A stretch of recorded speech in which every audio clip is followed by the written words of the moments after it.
हरे कृष्ण प्रिय भक्तों, आमले की एकादशी की आप सभी भक्तों को बहुत बहुत शुभकामनाएं। भगवान श्री विष्णु सब भक्तों पर कृपा बनाए रखें। आज का दिन भगवान श्री हरि विष्णु को बहुत प्रिय है। एकादशी तिथि श्री कृष्ण की प्रिय तिथि है और आंवला भगवान श्री कृष्ण का प्रिय फल है। मान्यता ऐसी है कि आंवला भगवान श्री कृष्ण के थूक से उत्पन्न हुआ है, इसलिए इसकी पूजा की जाती है। आंवले का वृक्ष, आंवले का फल, वृक्ष का पत्ता भी हमारे जीवन को पवित्र कर सकता है और हमारे जीवन में पुण्यों की उदी कर सकता है। तो आइए आमलिका एकादशी की व्रत कथा का श्रवण करते हैं। एक बार युधिष्ठिर के भवन में युधिष्ठिर ने श्री कृष्ण से प्रश्न किया, माधव, फाल्गुन मास के शुक्ल पक्ष की तिथि एकादशी का क्या नाम है और इसकी व्रत कथा और महिमा का श्रवण करवाइए। भगवान श्री कृष्ण युधिष्ठिर के इतने सुंदर प्रश्न सुनकर मुस्कुराए और उत्तर दिया, युधिष्ठिर, जो प्रश्न तुम मुझसे आज कर रहे हो, किसी समय यही प्रश्न मानधाता ने अपने गुरु वशिष्ठ से किया था और गुरु वशिष्ठ ने मानधाता राजा को यही कथा सुनाई थी। तो आइए कथा का श्रवण बड़े ही श्रद्धा भाव से भगवान श्री विष्णु का स्मरण करते हुए करते हैं। कथा इस प्रकार से है कि प्राचीन समय में वैदिक देश में चैत्ररथ नाम का एक राजा था। चैत्ररथ राजा की नगरी बहुत ही सुंदर थी। वहाँ के राजा चैत्ररथ बहुत ही धर्मात्मा और भगवान श्री हरि विष्णु के परम भक्त थे। जैसी राजा वैसी प्रजा। प्रजा भी भगवान श्री हरि विष्णु की भक्त थी। राजा और प्रजा सभी एकादशियों का व्रत बड़े ही श्रद्धा के साथ करते थे।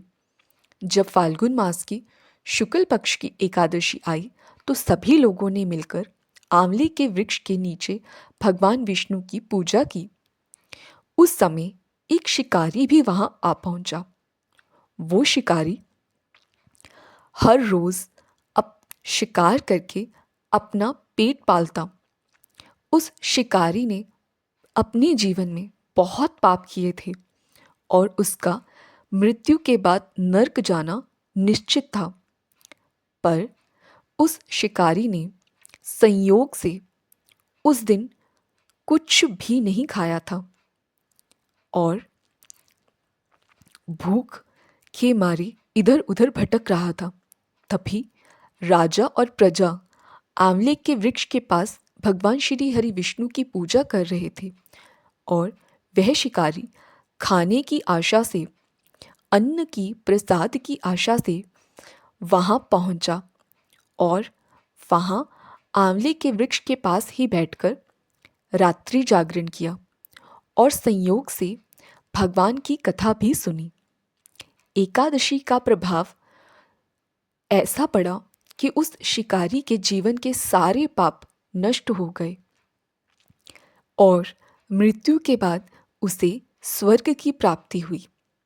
फिर अगले जन्म में वही शिकारी एक महान राजा का पुत्र बना और वह भगवान विष्णु का भक्त बचपन से ही बना।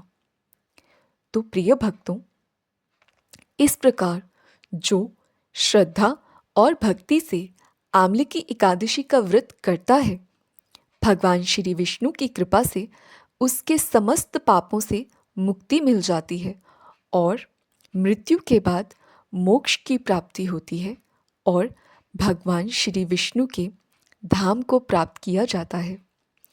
आंवले की एकादशी का महत्व। आइए प्रिय भक्तों, एकादशी के महत्व को जानते हैं। आज की एकादशी आंवले की पूजा विशेष करनी चाहिए। भगवान विष्णु को पीले फूल अवश्य अर्पित करें। अधिक से अधिक नाम जप करें।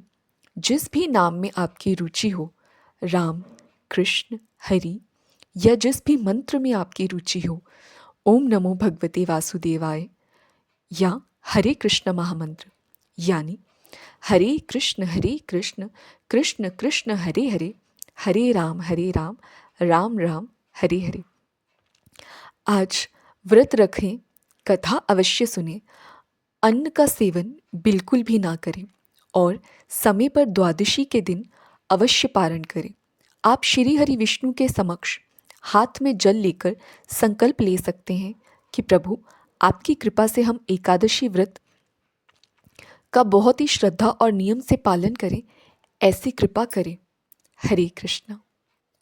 और प्रिय भक्तों, आज के दिन आप आंवले के वृक्ष को जल जरूर अर्पण करें।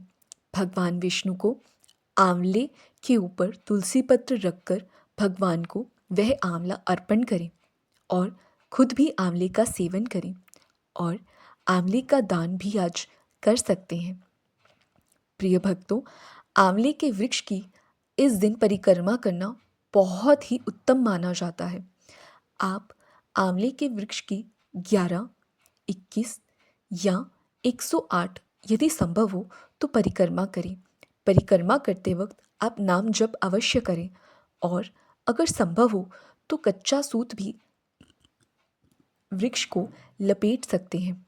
और प्रिय भक्तों, आंवले के वृक्ष के नीचे घी का दीप अर्पण करें और भगवान श्री विष्णु को स्मरण करते ही आंवले के वृक्ष की पूजा करें।